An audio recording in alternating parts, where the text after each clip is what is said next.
Hi everyone, ಇವತ್ತು tomato ಕರಿ ಮಾಡ್ತಾಯಿದ್ದೀನಿ.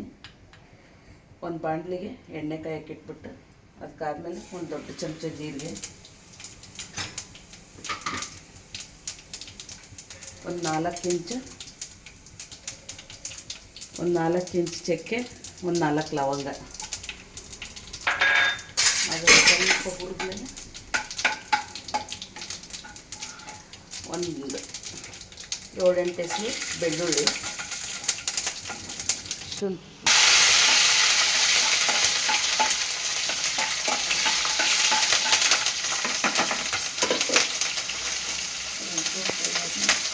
ಸ್ವಲ್ಪ ಕಬ್ಬು ಸ್ವಲ್ಪ ಜಾಸ್ತಿ ಹಾಕೋಬೇಕು.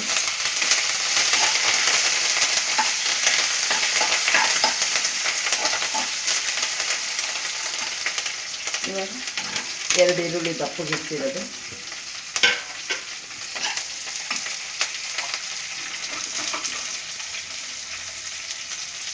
ಒಂದು ಸ್ಪೂನ್ ಸೋಂಪು,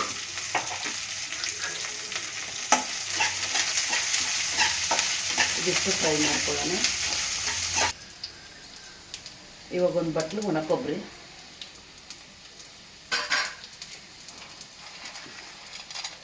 ಒಂದು ಹಿಡಿಯಷ್ಟು ಹುರಿದು ಸಿಪ್ಪೆ ತೆಗೆದಿರೋ ಕಡಲೆ ಬೀಜ,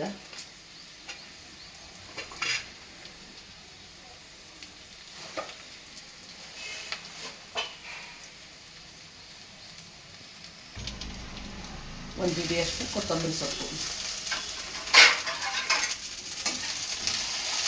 ಇಷ್ಟು ಒಂಚೂರು ಫ್ರೈ ಮಾಡಿಕೊಂಡು, ಇದೇನು ಜಾಸ್ತಿ ಫ್ರೈ ಮಾಡೋದು ಬೇಡ, ಆಫ್ ಮಾಡ್ಕೊಳ್ಳೋಣ.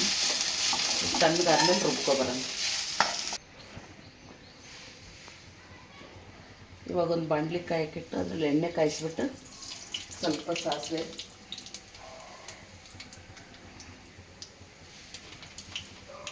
ಒಂದು 2 ಎಸಳು ಕರಿಬೇವು, ಒಂದು ಈರುಳ್ಳಿ ಸಣ್ಣಕ್ಕೆ ಹೆಚ್ಚಿರೋದು,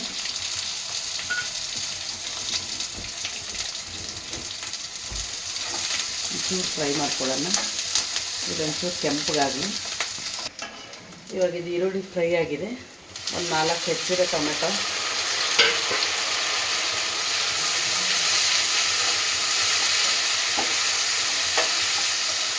ಇದೊಂದು ಸ್ವಲ್ಪ ಮೆತ್ತಗಾಗಿ ಮುಚ್ಚಿಟ್ಬಿಡೋಣ. ಇವಾಗ ಇದು ಮೆತ್ತಗಾಗಿದೆ. ರುಬ್ಕೊಬಂದಿರೋದನ್ನು ನುಣ್ಣಗೆ ರುಬ್ಕೋಬೇಕು, ಅದು ಹಾಕೋಬಿಡೋಣ.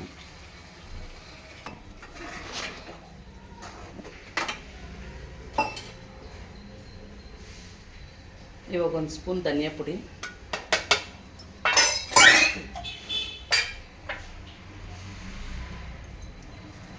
ರುಚಿಗೆ ತಕ್ಕಷ್ಟು ಉಪ್ಪು,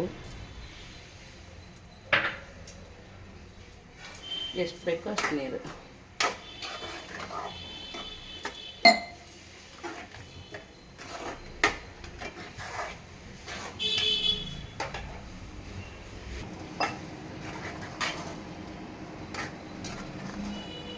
ನಿಮಗೆ ತೆಳ್ಳಗೆ ಬೇಕಂದ್ರೆ ತೆಳ್ಳಗೆ, ಅನ್ನಕ್ಕೆ ಬೇಕಂದ್ರೆ ಸ್ವಲ್ಪ ತೆಳ್ಳಗೆ ಮಾಡಿರಿ.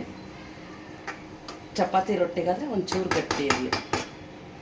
7-8 ನಿಮಿಷ ಮೀಡಿಯಮ್ ಫ್ಲೇಮಲ್ಲಿ ಬೇಯಿಸ್ಕೊಳ್ಳೋಣ. ಇದು ಇವಾಗಿದೆ, ಆಫ್ ಮಾಡ್ಕೊಳ್ಳೋಣ. ಇದಿವಾಗ ಟೊಮೆಟೊ ಕರಿ ಚಪಾತಿ ಜೊತೆ ರೆಡಿಯಾಗಿದೆ. ನನ್ನ ವಿಡಿಯೋ ಇಷ್ಟ ಆಗಿದ್ದರೆ ಸಬ್ಸ್ಕ್ರೈಬ್ ಮಾಡಿ, ಲೈಕ್ ಮಾಡಿ, ಫಾಲೋ ಮಾಡಿ.